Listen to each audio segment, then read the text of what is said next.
إلا الله محمد رسول الله لا إله إلا الله محمد رسول الله.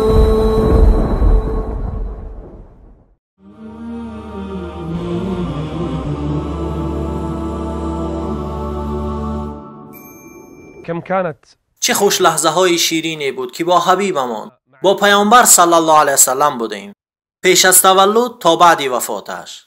تولد او خیر برای تمام بشریت بود. بزرگترین و آسانترین ولادت این ولادت پیامبر صلی الله علیه وسلم بود. الله أكبر يوم ولد محمد.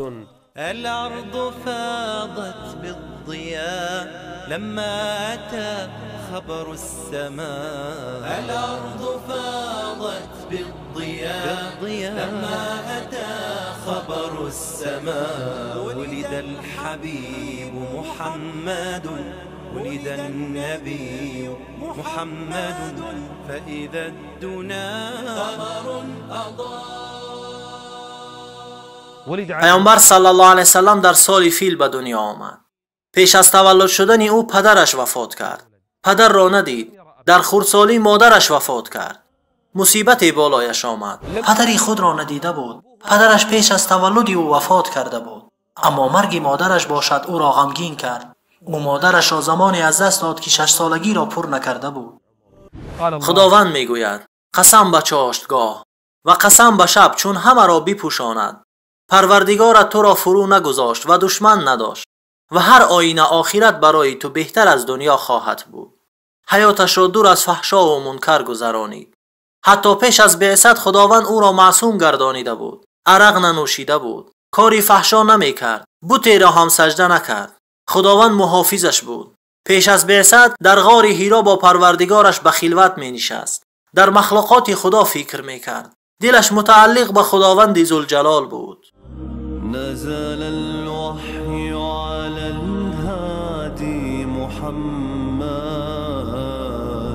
وهو في الغار وحيدا يتعبد حينها ناداه جبريل بإقرأ وبها قد سطع الدين الممجد. به پیامبری برگزیده شد. پیامبریش رحمت برای بشریت بود و ما تو را جز رحمت برای عالمیان نفرستادیم. در راه دعوت به سوی خدا صبر میکرد. در راه دعوت به سوی خدا صبر میکرد. چقدر آزار داده شد لیکن صبر و تحمل میکرد. وقتی خداوند او را امر کرد تا دعوت را آشکار کند گفت ای مردم من بیم دهنده به سوی شمایم. بین دستان من عذابی سختی است. او را زدند، دشنام دادند، جادوگرش گفتند، به دیوانگی تهمتش کردند، کاهینش خواندند. گفتند او هذیان میگوید. سخنش شعر است که از حکایه های پیشینیان بافته است. بدبخترین قوم او را بوغی کرد لیکن ناامید نشد. لحظه باز نایستاد. و بالایش اخلاطهای اشتر پرتافته شد. اصحابش را عذاب دادند. آنها را به صبر دعوت میکرد. دوستانش را میکشتند. آنها را به جنتها بشارت میداد. میزدند، گرسنه نگاهشان میداشتند، حتی که آنها را در روی ریگ تفسان میخوابانیدند که از گرسنگی و تشنگی قریب بود بمیرند. لیکن مشرکان پروایی نداشتند. مردم را با قمچینها میزدند، رحمی نمیکردند. حتی که بلال رضی الله عنه که غلام امیه ابن خلف بود، امیه کودکان را فرمان میداد تا بند را در گردن او اندازند. گردن کی؟ گردن بلال رضی الله عنه. پدر و مادرم فدایش. از شهری که برایش عزیز بود برآمد. از وطنش دور شد. خطرناکترین سفری را در تاریخ این امت از سر گذرانید. به سوی مدینه. چند روزی در غار ماند. همه برای کشتن او از پسش شدند. به نزد آن غار رسیدند. آنها در نزد آن غار ایستادند. پیامبر صلی الله علیه وسلم و ابوبکر داخل آن بود. ابوبکر غمگین شد. برای کی غمگین شد؟ برای پیامبر صلی الله علیه وسلم میترسید. گفت به تو چی شده ای ابوبکر؟ گفت اگر یکی از آنها به زیر پایش نگاه کند ما را میبیند. همراه با رفیقش به مدینه آمد. وقتا به مدینه آمد همه جا را پر نور کرد. كالنور في جنح الظلام جاء الحبيب إلى الأنام هديا يضيء دروبهم وكأنه بدر السماء كالنور في جنح الظلام جاء الحبيب إلى الأنام هديا يضيء دروبهم وكأنه بدر. و خداوند او را برای جنگ در راه خود امر کرد.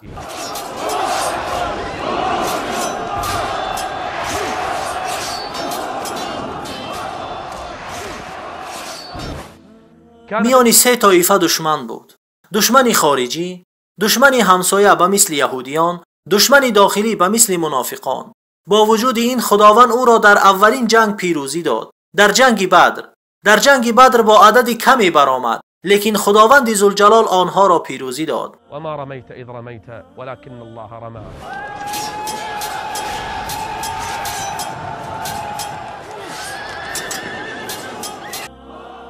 اما در جنگ احد جراحت برداشت، رویش زخمی شد، دندانش شکست و چقوری افتید. قریب بود که کشته شود. بهترین اصحابش شهید شدند. بسیاری ها جراحت برداشتند، لیکن صبر کرد. خون را از رویش پاک کرده می گفت چگونه قومی که روی پیامبرشان را زخمی کردند پیروز می شوند. حشد الكفار حشد المنتقم أعلنوا الحرب وجهزوا الرحال بلغ الأمر النبي عندها عبأ الجيش وهيأ الرجال أمر الرماة أن لا يبرحوا جبلا يحضن ساحة القتال التقى الجيشان والنصر بدا مثل بدر الليل ساعة اكتمال خلف الرماة أمر المصطفى جلهم خالف والحرب امتثال بدل الحال وخير الخلق في ذلك الموقف يرمى بالنبال هجم الحبيب شج رأسه دمه الطاهر فوق الوجه سال هجم الحبيب شج رأسه دمه الطاهر فوق الوجه سال والبطولات تجلت حوله فغدا كالطود ما بين. در جنگ خندق گرسنگی و ترس و هراس بالای آنها آمد. یهودیان عهد را شکستند. منافقان بین صفها اضطراب ایجاد کردند. وقتا که پیامبر صلی الله علیه وسلم مردم را به خزینه های کسری و روم وعده میداد، آنها مردم را به شک میانداختند. من بعد ما زلزلوا زلزالا شديدا أعطاهم رب السماء نصرا أكيدا فصبرهم في غزوة الأحزاب لن ينسى فقد أعطى لنا مجدا تليدا. همراه اصحابش به منطقه حدیبیه رفت. آنها را برای ادای عمره وعده داد، لیکن قریشی ها سد راه آنها شدند. با اصحابش بیعت رضوان را کرد. از حدیبیه برگشت. خیبر را فتح کرد. پدر و مادرم فدایش. الله اکبر، فتحت خیبر.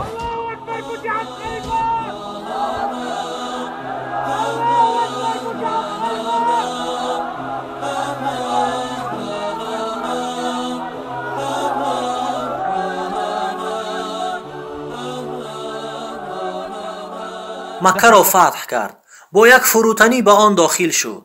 مردم را آزاد کرد. کسانی که با او دشمنی داشتند، کسانی که ظلمش کردند، آنها را بخشید. يا فتح مكة يا فخر كل الأمجاد يا مجدنا يوم العرب ما لها مجد فتح النبي المصطفى فتح الأسياد فتح الحجاز اللي تساوى معنا يا فتح مكة يا فخر كل الأمجاد يا مجدنا يوم العرب ما لها مجد فتح النبي المصطفى فتح الأسياد فتح الحجاز اللي تساوى مع نجد فتح الحجاز اللي تساوى همراه مردم به سوی تبوک رفت. اصحابش را به سوی منطقه معطا فرستاد. آنجا دوست داشته ترین شخصان برایش کشته شدند. مؤتة الإباء والصحاب الصالحين قدوة لنا وسوف نبقى مسلمين عندما استشهد زيد انبرى جعفر نحو لواء المسلمين يحمل الرايات حتى قطع ساعداه من سيوف الطامعين ثم من بعده عبد الله لم يعص ما أوصى به الهادي الأمين ثم من بعده خالد أتى سله الله لنصر المؤمنين. پیامبر صلی الله علیه وسلم چنین زندگی را از سر گذرانیده بود. به مردم دین را آموخت، به آنها قرآن می‌خواند، به آنها حلال و حرام را تعلیم میداد. میگفت چیزی شما را به جنت نزدیک نمی کند مگر آن چیزهایی که امر کردم و چیزی از دوزخ دورتان نمی کند مگر آن چیزهایی که از آنها بازتان داشتم. شما را در شاهرای سفید ترک کردم. شبیان مثل روز است. تنها هلاک شدگان از این راه دور می شوند. سپس وقتی ملاقات با پروردگار ذوالجلال رسید و آن روز هم آمد، بدرستی که تو می میری و آنها هم می میرند. بزرگترین مصیبت در روی زمین برای مسلمانان این مرگ محمد صلی الله علیه وسلم بود. وقتا وفات کرد تمام جای مدینه را تاریکی فرا گرفت. أغمض عيونك يا حبيبي واصعد كنهر من طيوبي. ما درباره کی سخن گفته ایستاده ایم؟ درباره محمد صلی الله علیه وسلم، بهترین خلق، بزرگترین شخصیتی که روی این زمین راه رفته است. او پیشوای اولین ها و آخرین هاست، پیشوا و فخر فرزندان آدم در روز قیامت. در وصف او صلی الله علیه وسلم آمده که نه قدی بلند و نه قدی پستی داشت، میانه قد بود، زیباترین مردم بود. انس رضی الله عنه میگوید من پارچه دیباج و حریر را از کف پیامبر صلی الله علیه وسلم ملایم‌تر ندیدم. موی زیبا داشت، جنگیل موی نبود، موی دراز نداشت. میان هر دو کتفانش علامتی بود که آن را مهر نبوت میگفتند. چهره گیردی داشت. هرگاه تبسم میکرد گویا نوری ماه باشد. یا الله، چه تبسمی زیبایی داشت. یکی از اصحاب میگوید پیامبر صلی الله علیه وسلم مرا همیشه با تبسم نگاه میکرد. مردی پر تبسمی بود، بسیار تبسم میکرد. گاه اگر میخندید دندانهایش نمایان میشد. آوازی بلند نداشت. اصحابش اطرافش بودند، میخندیدند، او تبسم میکرد. روی زیبایی داشت. مردم او را با بهترین چیزها وصف کردند. در چشمانش سرخی کم دیده میشد. اگر به چشمانش نگاه میکردی گمان میکردی که سرمه کرده است، حال آن که سرمه نکرده بود. جبینی گشاده داشت. رنگش آنقدر سفید هم نبود، بلکه خلقتی زیبایی داشت. خداوند ذوالجلال او را وصف میکند که او رحمتی برای عالمیان است. هرگاه راه میرفت شتابان نمیرفت، آنقدر کندی بد همراه نمیرفت، بلکه میانه راه میرفت. پوشیدن کرته های سفید را دوست می داشت. کرته و شلوار می پوشید. سله ای داشت، چی سله زیبایی، نه آنقدر کلان و نه خرد بود. یک سله خاکسارانه ای داشت. هرگاه که او را می دیدی دوستش می داشتی، راستی را در چهره اش می دیدی. او کیست؟ او دوست داشته ترین شخص نزد خداوند ذوالجلال است. او خاتم پیامبران و رسولان است. او محمد صلی الله علیه وسلم است. در خانه اش خوراک ها و نوشاکی های زیادی نداشت. با دو چیز روز می گذرانید، با آب و خرما. عایشه رضی الله عنها می گوید ماها می گذشت لیکن در خانه همسران پیامبر صلی الله علیه وسلم آتش گریان نمی شد. خوراک نمی پختند، گاها گرسنه می ماندند و در شکم مبارکشان سنگ می بستند. لقد جاءكم رسول من أنفسكم عزيز عليه ما عنتم حريص عليكم بالمؤمنين رؤوف رحيم. خوشبویی ها را دوست می داشت. آنها را بسیار استفاده می برد. بلکه عرقی که از بدنش می برآمد خوشبوی بود. از او تنها بوی خوش می برآمد. حتی آبی دیدهش مثل آبی که در دیگ می جوشید. آوازش بلند نمی شد. بهترین مردم بود، چی در صورت چی در رفتار. خداوند او را وصف کرده می گوید وإنك لعلى خلق عظیم. خلوت با الله ذوالجلال را دوست می داشت. همه شبها را شب زنده‌داری می کرد. شبها گریه می کرد. بلال می آمد، می دید که پیامبر صلی الله علیه وسلم گریه دارد. می گفت ای پیامبر خدا، خودت را اینقدر اذیت می دهی حال آنکه خداوند گناهان گذشته و آینده تو را بخشیده است. در جواب به بلال می گفت ای بلال، آیا بنده شکرگزار نباشم؟ آیا بنده شکرگزار نباشم؟ سپس به بلال گفت شب به من آیت نازل شد، وای بر حال آنه که آن را می خواند و روی آن فکر نمی کند. إن في خلق السماوات والأرض واختلاف الليل والنهار لآيات لأولي الألباب. انس رضی الله عنه 9 سال به او خدمت کرد. میگوید سوگند به خدا که هیچگاه روی من غضب نکرده است و باری هم نگفته است که چرا این کار را کردی یا آن کار را نکردی. 9 سال همین حال بود. از نزد کودکان میگذشت، با آنها سلام میداد. شنید که یک کودک انصاری را پرنده اش وفات کرد. پیامبر صلی الله علیه وسلم به نزد او رفت و وصیتش کرد. گفت ای ابو امیر، با همان کودک او را ابو امیر نام میگیرد. ای ابو امیر، با پرنده چی شد؟ کی مثل او میکند؟ در غم مردمان شریک بود، در شادی هایشان شادی میکرد، فروتن بود.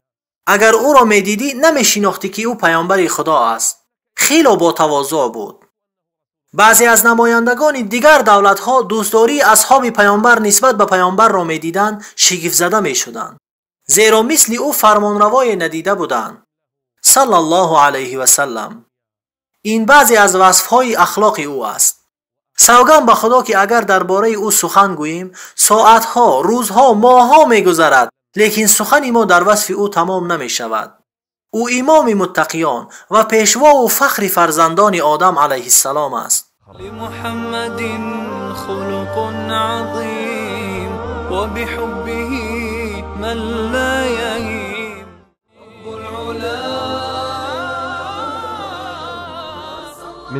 برای کامل شدن شناسایی امان با پیامبر صلی الله علیه وسلم باید درباره اهلش نیز بدانیم. آل بیتش، پدر و مادرم فدایش صلی الله علیه و سلم. زنهای او کی هستند؟ پسران و دخترانش کی هایند؟ آل بیتش که خداوند آنها را در قرآن ذکر کرده است کی هایند؟ زنهایش که خداوند آنها را در قرآن چنین وصف کرده است و زنهای او مادران آنهاست، یعنی آنها مادران مؤمنان هستند. اولی آنها خدیجه دختر خویلد است. او را بسیار دوست می داشت، کمکش می کرد و او اولین کسی است که به اسلام داخل شد. مالش را فدای پیامبر صلی الله علیه وسلم کرد. خداوند از او راضی باد. جبرائیل علیه السلام سلام خداوند را به او رسانید. پیامبر صلی الله علیه وسلم او را به خانه در جنت بشارت داد که مثلی ندارد. پیامبر صلی الله علیه وسلم گفته است پیشوای زنان عالم 4 تایند و یکی از آنها خدیجه را نام گرفت رضی الله عنها. اولین زنی پیامبر صلی الله علیه وسلم. سپس با سوده دختری زعمه ازدواج کرد و او یکی از اولین ها به اسلام بود. سپس با عایشه دختری ابوبکر صدیق ازدواج کرد. او صدیقه دختری صدیق است و فضل عایشه بر دیگر زنان مثل سرید بر دیگر طعام هاست. بلکه خداوند پاکی او را در قرآن ذکر کرده است با سوره‌ای که تا روز قیامت تلاوت می شود.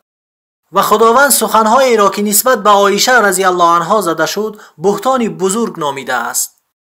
پیامبر صلی الله علیه وسلم با حفصه دختری عمر ازدواج کرد. سپس با زینب دختری جحش ازدواج کرد.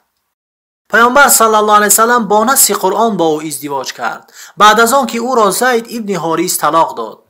فلما قضى زید منها وطرا زوجناكها. زینب از آن فخر میکرد که با ولی نه بلکه با اذن خداوند با پیامبر صلی الله علیه وسلم ازدواج کرده است. اینچنین پیامبر صلی الله علیه وسلم با زینب دختری زعمه ازدواج کرد. سپس با ام سلمه بعد از اینکه شوهرش وفات کرد با ام حبیبه ازدواج کرد، رمله دختری ابو سفیان. همانه که وقتا پدرش ابو سفیان پیش از اسلام آوردنش به خانه او آمد، او را از جایگاه پیامبر صلی الله علیه وسلم دور کرد.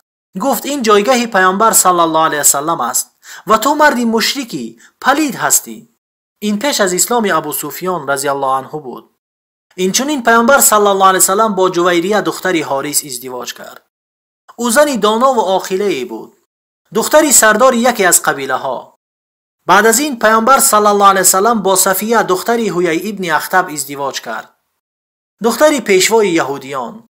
بعد از آن که پدرش کشته شد، پیامبر صلی الله علیه وسلم او را آزاد کرد، اسلام را پذیرفت و اسلام خوبی داشت و یکی از با عقلترین زنها بود.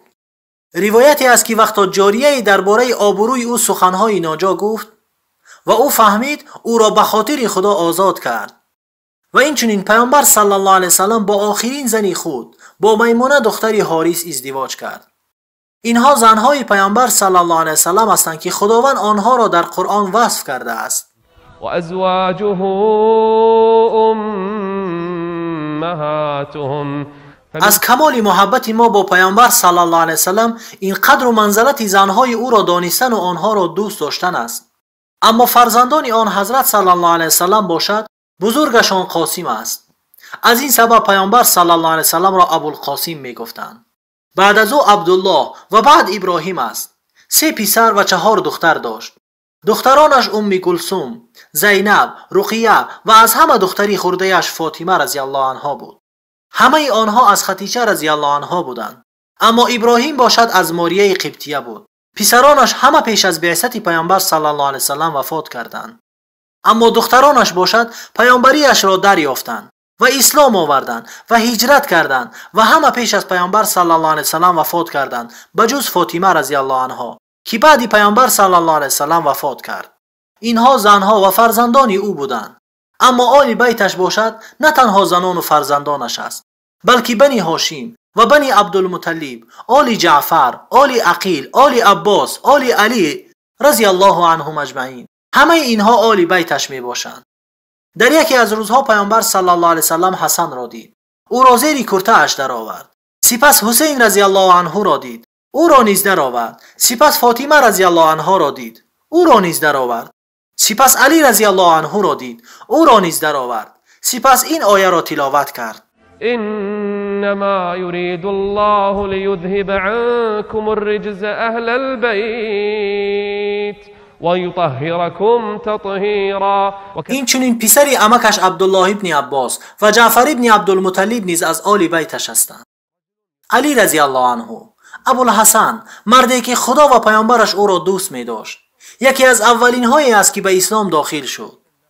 اما حسن رضی الله عنه باشد پیشوای مردم است. خداوند به سبب او بین مردم صلح انداخت. اما حسین رضی الله عنه باشد ریحانه پیامبر صلی الله علیه وسلم بود. او و برادرش حسن را خیلی دوست می داشت.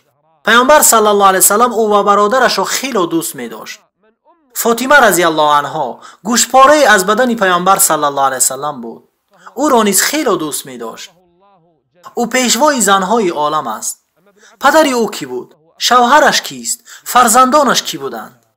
اما جعفری تیار باشد، خداوند با او 2 بال داد که با آنها در جنت پرواز می کند. اما ابن عباس باشد، او فقیه ترین مردم در کتاب خداوند بود. تا امروز ذریه آل بیت پیامبر صلی الله علیه وسلم باقی است، تا آن زمانی که خداوند بخواهد. پیامبر صلی الله علیه وسلم نسبت به آل بیتش وصیت کرده گفت: در حق آل بیت من از الله بترسید، در حق آل بیت من از الله بترسید.